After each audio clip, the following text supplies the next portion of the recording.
Hello, everyone, and welcome to the Horror Room. I'm Travis Bruce, and today we're doing another indie horror spotlight. Today I have with us, he's a director. He has two new projects. One is called The Shed, and the other one is called The Couple. I have with us James Ridgely. James, welcome to the Horror Room. Thank you. Thank you very much, Travis. Pleasure having you on, man. Pleasure having you on. So first of all, tell us a little bit about The Shed. Okay, well, The Shed is something that I've written a while ago, and not too long, but well enough. I think it could be one of these things that hopefully will end up being two or three different films. Because I've always had the idea for the prequel, and during the time that I've written and rewritten for a certain actor in mind that I'm casting for the lead of The Shed, I've already written an outline for what the sequel would be. So, because I've always wondered that with filmmakers, like when you make a film, do you like automatically think about what is there going to be a sequel, or if this does well, could it be a prequel? And so, I mean, that's something that you were already brainstorming when you made this film. Yeah, but I don't do that with everything at all. You know what I mean? But in the horror realm, if you can come up with a franchise, you can't. Yes, it's always better. So in this particular one, I was like kind of already grown into it. I already kind of knew it. So what's the story behind The Shed? So The Shed is kind of like a romantic horror. So it's like the monster concept, but married to like a love relationship where this old retired baseball player has to choose between a new love in his life. When his backstory is that his wife and daughter were both killed in an auto accident, a decade earlier or longer. And, but he has this little secret in the shed, which is this monster he has to feed. So he has to choose between a budding new love in his life or the monster. So that's what it kind of comes down to. And I mean, it's an interesting concept for a story because we all kind of have a monster in the shed. Not literally a monster, but like, yes.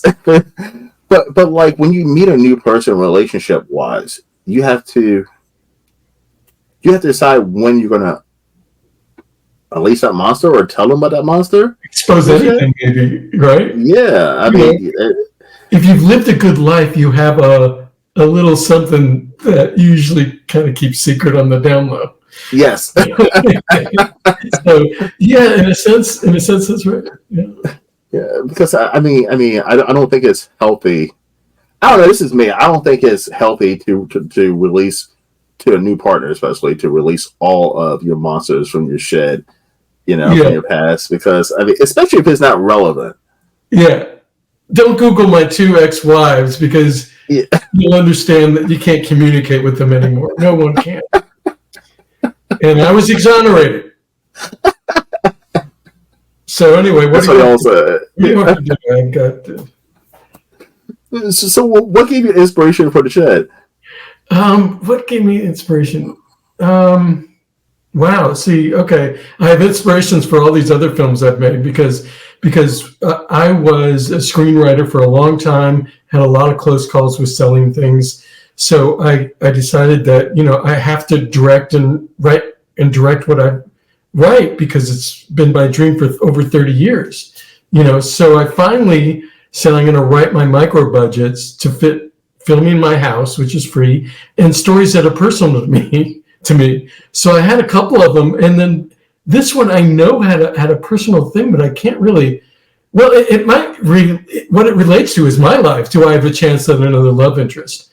Because I do have two ex-wives. I have two kids who are both of college age as of this year, and so I'm looking for what's going to be maybe that last relationship that carries me into the rest of my life. I don't know, So it goes with that. And it also goes, a close friend of mine is an actor, and he was in one of my earlier movies, not a horror movie, coming of age movie. And he's a very good actor. And since he's a good friend, he will come along on board, and do my micro budget SAG films. And So I kind of wrote it with him in mind, but using mine and a universal kind of old guy, will they find their last love situation. So. And this is something, it's probably hit at home for a lot of individuals in the world, Yeah, I hope it has that universal theme. Yeah. Yeah. Now, what are some challenges on making a no budget film as a filmmaker?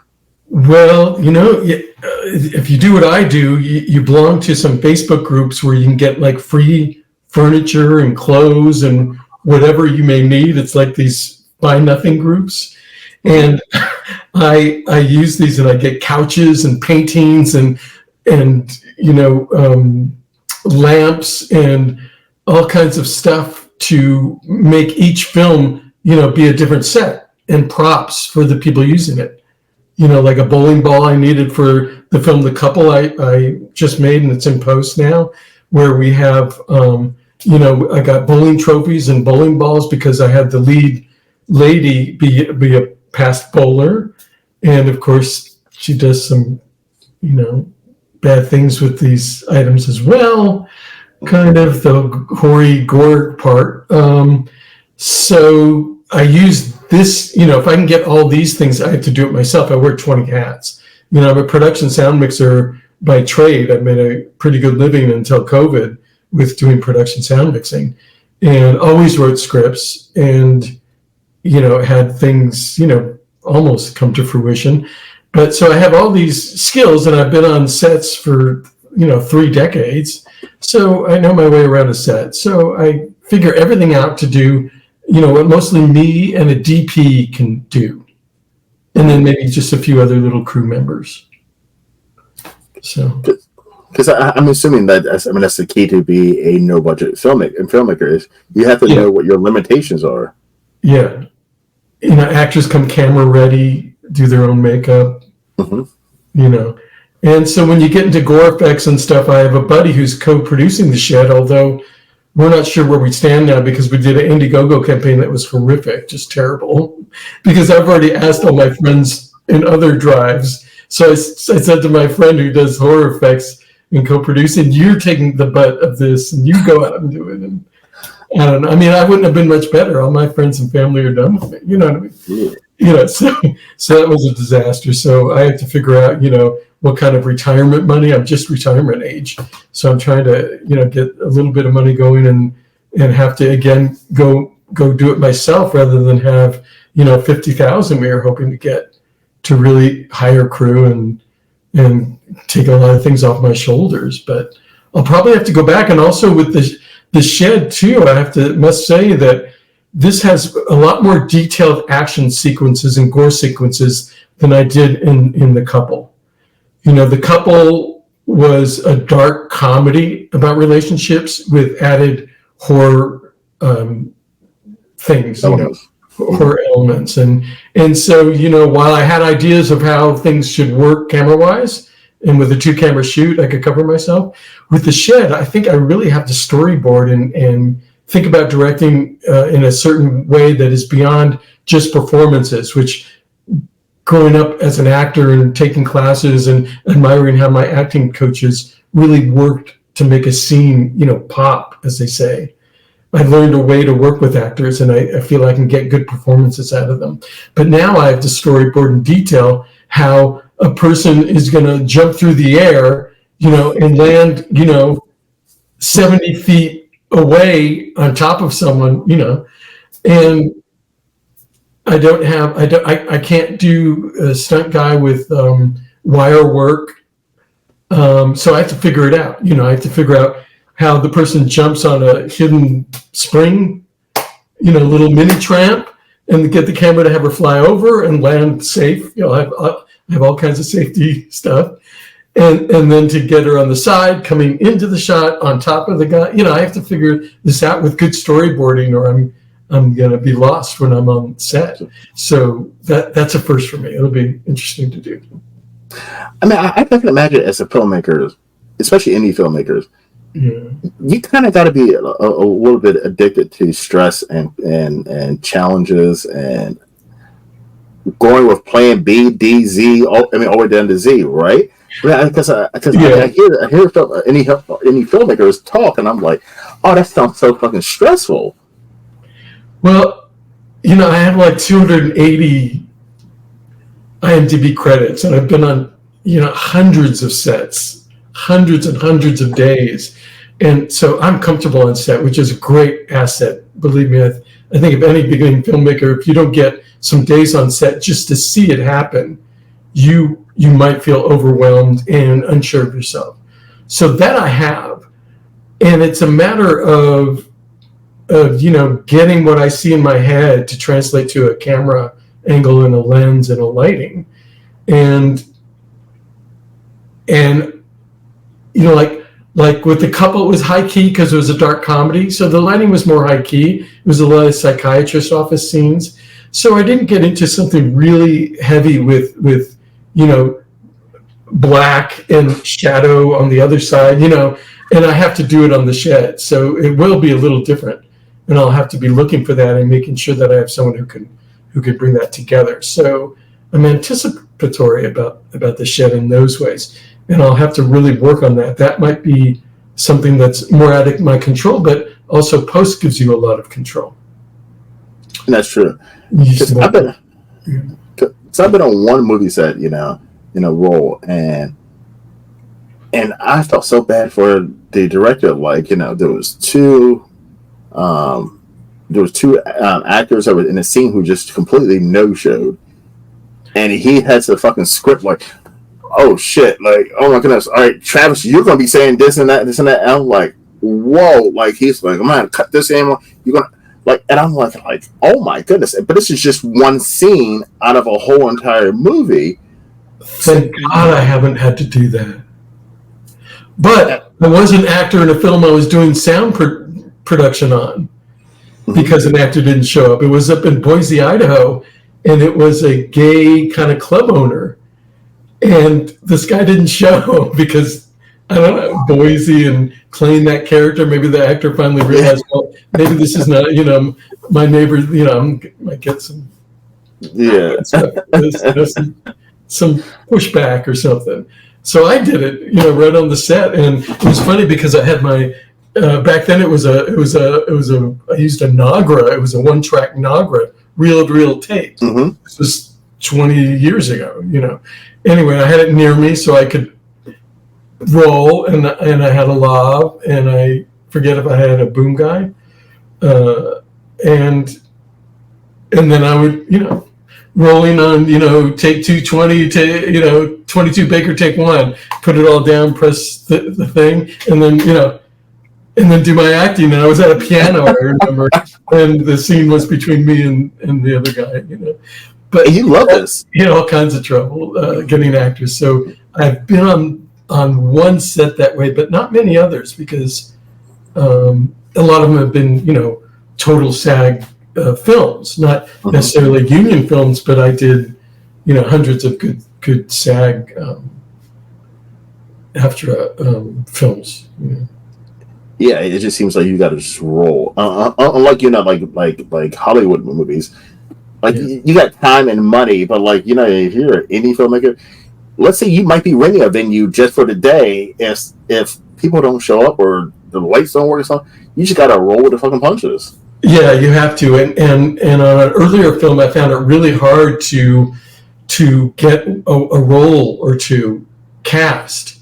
And so, the pressure was really on. I finally got one woman to do a certain role that I had other people up for that were like really good. Like, one lady had been in a scene, a film with, one of the big Schwarzeneggers or something of that ilk, and this was years ago. And, I guess her career didn't pan out exactly to stay in that realm. And she was kind of excited to do it in the beginning. And then, of course, she didn't. But I finally got someone. And what was weird is I can work with actors, and I usually find the time and the fortitude to really I don't want to embarrass an actor, so I will not let something go, or try not to, I should say that, because I have let a thing or two go, like this woman who I had do this one finally role that I could get her to do. And she was pretty good, but there were a few places where I would have liked to have had the time, but I was so busy with this one other actor that I was trying to bring up to speed with everyone else, because I had some very talented people. I had Jeffrey Weissman from the Back to the Future 2 and 3, and Pale Rider, and a couple of other, big things. And I had another lady who had done tons of TV, special guest parts. And so this one guy I had to really bring up. It's called Siblings, and it was about siblings getting together with a Thanksgiving dinner, But anyway, so with her, she was this late audition, and I remember having this moment where I'm like, I should work with her on that. We should redo this one line, but it was this big group thing, and we had everything else going that was good, and I just made a decision. I'm got to move on, and so I had to do that. But generally, I'm really into the actor's performance and not having something that I feel or looks fake. I don't care if they feel it looks fake, because I've been through that too as an actor, and on my sets where they go, well, that one felt really fake. And I am watching and I'm listening, and I have an ear for dialogue and how I want to see, the words that I've written done. And when I see it and it's not, it hits me as real, then I'm good with it, And I know as an actor, sometimes you're the most uncomfortable with certain things, but that doesn't mean it doesn't read as honest, Because I feel like you've been an actor or actress or even a filmmaker. You're almost like a perfectionist, and you can sometimes probably be your own worst critic. Especially if you wrote it. Yeah. That too, yes. I can't wait to get someone else's script, but it scares me because I'm like, I would really have to own it and know it well enough to own it and feel that way on set like I do with my own material, Mm-hmm. So that's another challenge I'll do at some point. In this and you got a second film that's in post-production right now, which is called The Couple. Tell us a little bit about The Couple. Yeah, so The Couple was, again, I did a 2-camera shoot, and it's a lot of dialogue, very dialogue heavy. And I wrote it because the other 2 films I had done before this were having trouble getting composer music, and this guy was in the hospital anyway, all these delays. And I knew I had this one script that I can make really quick with only a few setups all in my house. So I wanted to just do it while I'm waiting to get the music for the other ones, and so I did it. And I know it's dialogue heavy, and I the horror elements grew as I realized that I kept enough time I could do them. So I did add these horror elements that were already sort of there, but I expanded them to make it a horror genre. So now, though, this is the first time that I didn't know how to follow through with the horror from shot coverage to shot coverage. So there's some coverage where I really need the after what happened to them horror effects much better. So I have to have this whole woman's face caved in with blood, and I have to have chunks of blood from the killing with a blade come fly out that I always envisioned that we couldn't do in the moment. Mm-hmm. So now I have to pony up some money, and I'm already talking to a computer effects person to be able to do this. And so that's new, and that's for The Couple. And what's the story of The Couple? The Couple is just a couple going to therapy to work on their relationship. Only the husband and the therapist are in on how they try to make the girl crazy, so the husband can be with his sweetheart and not have to lose any of her money in a divorce. Now, you said you've been divorced twice, 2 times. Was there any real life inspiration for the story? I think of the life inspiration was for that. I'm trying to think. What was it about this one? No, the other 2 were other ones. You also have a coming of age story of a late diagnosis of a teenager with autism, high functioning autism. So that's the one that was really based on a lot of my story. That's right. And but The Couple I did go to couples therapy with my ex, and I remember those things. And so, I mean, there's not really truth to that. I didn't pull apart what happened between me and her in our sessions. Mm-hmm. But the basis of it was I had an audition tape from somebody that a couple auditioned for an earlier film, and they did a scene from Best in Show, the Christopher Guest mockumentary. Yes.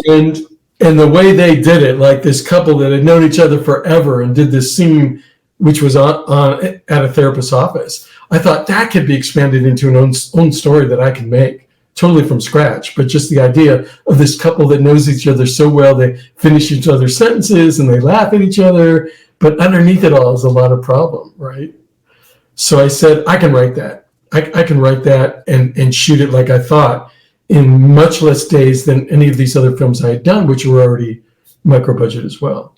So I just had to do it, so I did. Now, how many days production wise did it take? Turned out to be 10 shooting days, which I thought I could do it in 8, but it didn't. And the one before that was 14. And then my first one, Siblings, was 10 also. But that was a lot of group stuff. I don't even know how I did that in 10 days. But basically 10 days. Yeah. Now, do you, when you say 10 days or even 8 days, do you shoot consecutive days in a row, or do you spread them out? No. Yeah. A friend of mine tells me he does like no budget films, but I think it's mostly been shorts. But he tells me what he does is he does 6-hour days. So you're not entitled or, you have to give a meal. Mm-hmm. And wow. Yeah. I don't know. I wouldn't want to, I feel bad about that. No budget meals are what, it's at least $3,000 for 10 days to feed a very small crew and actors, and I do all that too. I go to Trader Joe's or somewhere and get individual, meals and salads and put them in the fridge and they microwave and, all that. So, but it ends up being $2,000 to $3,000 no matter what you do, because you got to have something, coffee, snacks, But if you do this 6 hours like my friend does, you don't have to do a meal, just snacks. Oh well. But I haven't done it. So, what was the original question though? No, but I mean, because I feel like majority of any no budget. Well, I feel like majority of any filmmakers in general are. I mean, it's a part-time job. I mean, they have a full-time. Oh, about days. Right. Yeah. So the couple had these huge 8-page therapist scenes, and one was 12 pages. And so what I did was, and I did it with the other ones, I usually do 2 to 3 days a week. Okay. Because I give the actors time to go over the new material, have rehearsals if I can, because that's important. So with the couple, I even did 2 days a week. And then we had a Christmas time, I think, off. So I was really able to let them really absorb these long scenes and get a rehearsal day or two in before shooting them. So I loved it, Yeah. See, but I would think that would knock the actual momentum off. Or no? Well, not for me, because I'm doing almost everything. I mean, I'm doing, the schedules at night for the next day or whatever. And I found it fantastic. I could figure out everything I need, go over the scenes myself, get the props I need, though I mostly had them, be able to go shopping for food the day before and have other days to do everything else. So it's really important for me at my level to be able to do that. But the irony is all the sets I've been on as a paid production sound mixer were 5-day weeks. And a lot of them earlier in my career in like 1998, when I started, were all these 18 or 24-day shoots, which were 6-day weeks. This was the main thing. For me, I'm like, that takes a crew. That takes, bigger than what I have to figure out, and wear all the hats. I wear 20 or 30 hats. It's a lot. The first AD, the second AD, props, design, costume, dresser, whatever, And then you might have to jump in wherever too, and just fill in. Lights. I set lights.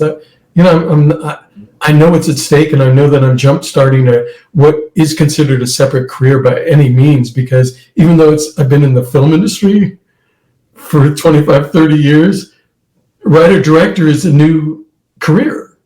Mm-hmm. And I understand it. I have to learn to make new connections with producers who want that, rather than a production sound mixer, or someone who wants a script or a TV show to put in development or buy, which I've had those. Now I have to go to people who can sign on to something I have and want to do. So that'll be my future. Yeah. Once these get out. Yeah.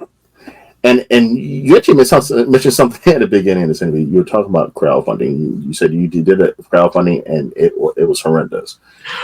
Oh. My earlier stabs at it was a lot better because they were my friends and family. But for the Shed, this recent one, I can't even. It was so embarrassing that when they closed it just like 2 days ago, they had to send the few people who donated back their money. I mean, so minimal. It was. I mean, it was so minimal. I'm too embarrassed to even say how minimal. I could say how minimal. One person donated $10. They said it. You believe that? I put it on Facebook groups everywhere and on LinkedIn, but never with my exact name or connected to my people. Mm-hmm. I just put the Indiegogo.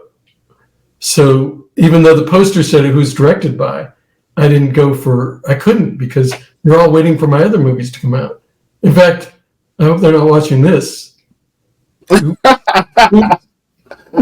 it takes a skill. Myself. But it takes a skill to do the crowdfunding thing. Like, I couldn't do it. If I was going to make a movie right now, I couldn't do it. I felt like I couldn't do it. And I'm a good salesperson, that's my background.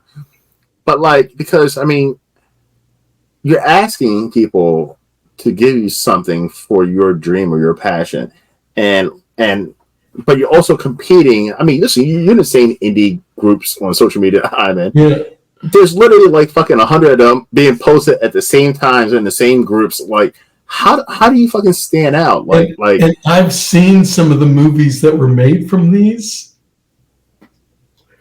I mean, I can't say my movies are going to be great at all, but I know my production value and my ability to work with actors and get performances is much better than the couple of films I saw that I contributed to crowdfunding.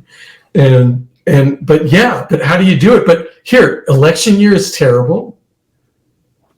I mean, we have some really stressful things coming up for our country.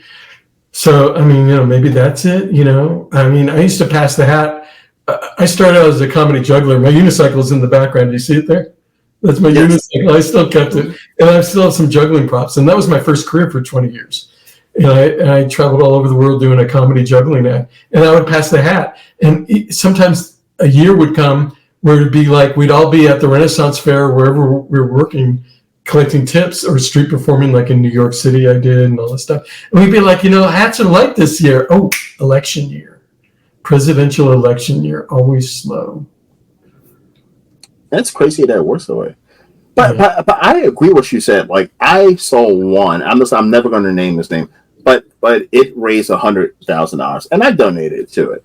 And I was like, wow, because there's a whole art to that crowdfunding. I had Jay Horton on, who's like the mastermind of crowdfunding in New York, and but it's a whole art behind it. Like, you have to get that momentum in the beginning, so that somebody like me, who I don't know you from a hole in the wall, I'm like, oh well, damn, 40,000 people. Somebody donated $40,000 to this damn thing. This must be a great film. This must be a great filmmaker. This must be something big, because all these other people have donated to it. I mean, I have to donate it to it.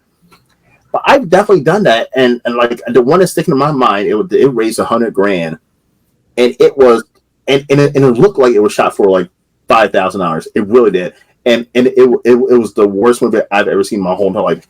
And I've seen bad movies. Listen, and I love bad movies, but this one was absolutely unwatchable. And I was like, well, damn, they had $100,000. Well, and it was just shot in one location, like literally like one location, and I was like, damn, this motherfucking movie had it raised $100,000. How can it just be shot in one location? Well, how can it be this bad? I bet the producer and the director and the writer, if they were all part of the same group doing the fundraising, maybe they all got paid. Where when I fundraise, I don't get paid a cent. And a lot of people do that. Obviously, they don't get something like $100,000, but everything goes into what I can make, and I've got to find my own money some other way. I have my other sources, part-time jobs and whatnot. But I don't know, and it's funny because I once did a friend of mine's short film back in the day, and I was really excited. They got their money together to do this short film, and they hired me to do production sound. And I get there, and it's like immediately these guys who have not made films, they've been in crew positions, but not producer, directors, or whatever. And I get to set, and I see they have these big director chairs with their names embossed or, whatever, sewn in the beautiful chairs. And I'm like, oh my God, these guys what did they do? That's what a crowdfunding one is. What person has, came in, with a really bad rate just to help them out and see these chairs? No. That's awful. That's awful. What are you gonna do? Yeah, but I mean, there's a lot, and there's a lot of things like I'm always curious about, like, because I've heard, I know a lot of like David Kerr and this Slash 13. Those guys can raise fucking big crowdfundings. I think their new one's like $50,000. Which doesn't sound like a lot, but in indie horror, that's a lot of money, to make a film. And but there's some people who make great stuff, and people continue donating. But how do you, in the beginning, how do you get people to support you and believe in your project? And I think that takes a whole nother level of marketing and sales and all that shit. Well, here's something funny. Some of these people who are successful, they are because they can keep doing it because they get their projects out. Mm-hmm. Where I have been unlucky in all kinds of hard drive problems and Premiere Pro problems. And like I said, my composer going to the hospital twice, couldn't get music to me, and just all this delay. So I have a feeling if I would have got my projects out by now, I could have been, more successful because they would see I had a product and I got it out. So that's one delay that I have to deal with, and I just, have to deal with that and get my films finally out there. But people who have, and they're at least moderately good, or they have found some success, can do it again and get more, and power to them. And that's great. I ended up at someone's house who's a composer and was doing it for some of these people who do these crowdfunding things. And he says, he even told me like these movies are schlock, but he pays me enough to do good music for them.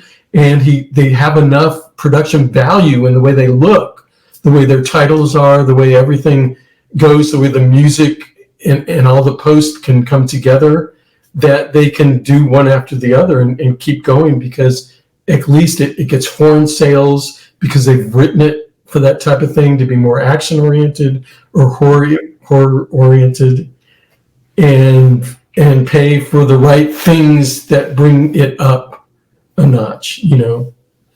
Good music. I mean, I don't believe in music should dictate and compel you to feel a certain way. But in a lot of these big films, you have overwhelming music. It does hold an audience, people do like that. Where I just finally kind of minimized mine in one of my projects. But that doesn't mean, good or bad. It's a choice. But this guy said, like, they give him, you do music for everything, and it's and it's great because action stuff does have music a lot, and it makes it grander, It really does. It really does. But even in horror, like I was talking to somebody, I was like, if you look at 80s horror, even before then, like they had these amazing scores. And the scores actually built the tension for the audience more so than whatever was coming out on the fucking screen, Like it just built that tension that you knew something was going to happen or something was around the corner. It just got you on the edge of your seat, and like that's something I saw it like maybe in the 90s. Like horror movies started getting away from having that score. Well, maybe the 80s had the electronic music boom, and these MIDI interfaces, I think, was growing out of that period, and maybe that was the excitement alone, that they could have something that's quite different and quite mood altering and effective that way, Yeah, because I mean, a lot of those iconic horror movies, they had their own song or theme, like almost. Like when you hear it, you're like, "Oh my goodness, that's Sleepaway Camp, or that's Friday the 13th, or that's And John Carpenter, I think, did his own music, and he was good with mood creation. All right, so I got one last question to you for you. All right, and this is a controversial question. Are you ready? All right, it's a two-part question. What is one thing that you're excited about when it comes to indie filmmaking, the future of indie filmmaking? And what's one thing that you're nervous about? Let's go first with the nervous. I'm nervous that my films, even like what might be a good one, like my Coming of Age, I think is a great film, and it'll be my first one out. And I'm scared it's going to be buried somewhere, like it just won't get attention. It'll be like this push for my Indiegogo for The Shed. It'll get nothing. That's my greatest fear. My greatest fear also is like not getting it in the hands of the right person to either distribute or aggregate it. It's like I have these people being in the industry so long that I want to get them to see a natural disorder of things and see if they see what I see in it, that it could go to, limited release or go to a distributor, not an aggregator, and get pushed somewhere with advertising. And I'm afraid that I'm not going to be able to get that. So that's my fear. And then the lesser films, just being totally lost on Tubi or something, and getting the one distributor that you can't get money back from. But the great thing is like I wanted to do this. 15 years ago, I had a script, and I had this award-winning actress, not a what's the other one? I forget. It wasn't an Oscar award, but she was a award-winning lead actress. I forget what the other award was. Academy Award? No. The Academy. It was like the Foreign Press Awards, whatever those were, and all that stuff. Yeah. And I almost had her on this thing I was going to do, and I'm glad I didn't, because it was going to be over my head. But I was so hopeful that this would start my career with this great actress.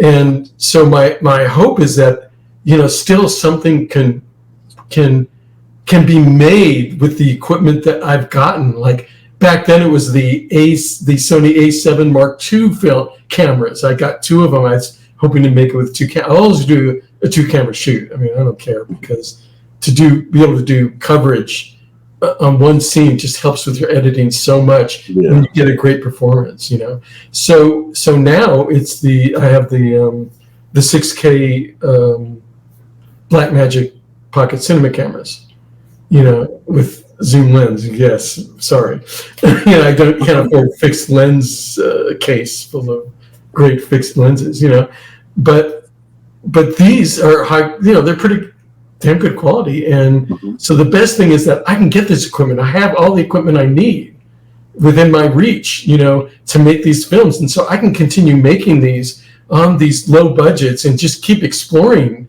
that and become better and better as a director and a writer, and explore what I want to explore. I'm writing something right now, which is a romantic thriller.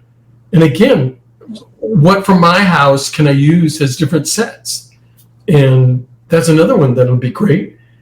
And I have 2 other scripts that I wrote that I've talked to other people about making, which I will need at least 100K because they have crowd scenes and stuff. So that's the exciting part is I know they're in my grasp and inside my ability to do. So. And it's an exciting, I mean, it's an exciting time for indie filmmakers, but like, I agree with what you say because there's no gatekeeping, so everybody can be a filmmaker now. Or, I mean, Just watch Tubi. Yeah. So I do Tubi Tuesdays, but anybody can be. Listen, if you have a camera and you have a story and some actors and and the desire to, anybody can be a filmmaker now. And but people have told me it gluts the market with trash. So yes, it's hard to find that. I mean, we've all had the experience where even I'm on Hulu and stuff, and it takes me an hour to find something I might want to watch. Even on Hulu, but you get on Tubi, and if you look at like what's the newest thing, there's like 25 horror films, and you wonder, they sound like a whole bunch of other ones I've seen, but maybe they'll be good quality, and then you watch one, you realize 15 minutes into it, or even 5, that it's horrible. I mean, some have a great first 10 minutes, and then it just goes south, totally south. James, listen, I'm gonna tell you now. But listen, that's why I did Tubi Tuesday. That's why I had the Tubi Tuesday on my channel. That's one of the first things I put on my channel was because I was a Tubi fan before it became big, and I am a huge horror fan, and I like indie horror movies. So I would just go. I mean, this is back when I was smoking pot, but I used to go and smoke. I used to go get high and like turn on. I would find the worst looking or the craziest looking fucking poster on a horror thing. And I would just sit there and watch it. And I would just rate it in my brain. Yeah. But now I just do it on my channel because there's so many movies, indie horror movies on Tubi. There's so fucking many. Like it's endless with amazing posters. By the way, amazing posters. And you click on it, and like you said, 10 minutes into the movie, you're like, whoa! I literally had one recently. That I was like, oh my goodness, this is the greatest damn thing ever. How did I not know about this? And then like 20 minutes later, I'm like, oh shit, how did they fuck this up so quick? Like, it was like, it's like, whoa, no. Stick with that thing that you were doing in the beginning. You should have stuck with that and just wrote that out. Why would you switch it up? I don't know, to surprise the audience or something? Or trick the audience? I'm like, why would you do that? Like, you had something there in the beginning, and you decided to be clever or something. I don't know. And I think maybe the script needed more development. That's true, and that could be true of my films too. I mean, there is one thing that you got it done. Like, that's congratulate yourself, but then you got to think about the viewer and where it's going with all these films that get in there and onto these streaming platforms. But one thing you did mention pot in your pot days. Well, since COVID, I've been a pot delivery guy part-time, but I've used that to survive the film industry's death by COVID and then all the strikes that happened more recently. But I used my tips originally in the beginning of pot delivery. Everyone was so excited, and they tip you cash really well. So the first time I got $7,000, I went, I'm making my movie, and I used that. I made that first movie, and then I got another $7,000, and I made my second movie. All pot delivery tips, and of course my mild Indigo GoFundMe attempts, which got me a couple thousand. But so boom, I was making my first 2 films, and then now the pot delivery is not quite as good. It's jaded. We had to go union, so the company really screwed us because we did go union, and they totally screwed us.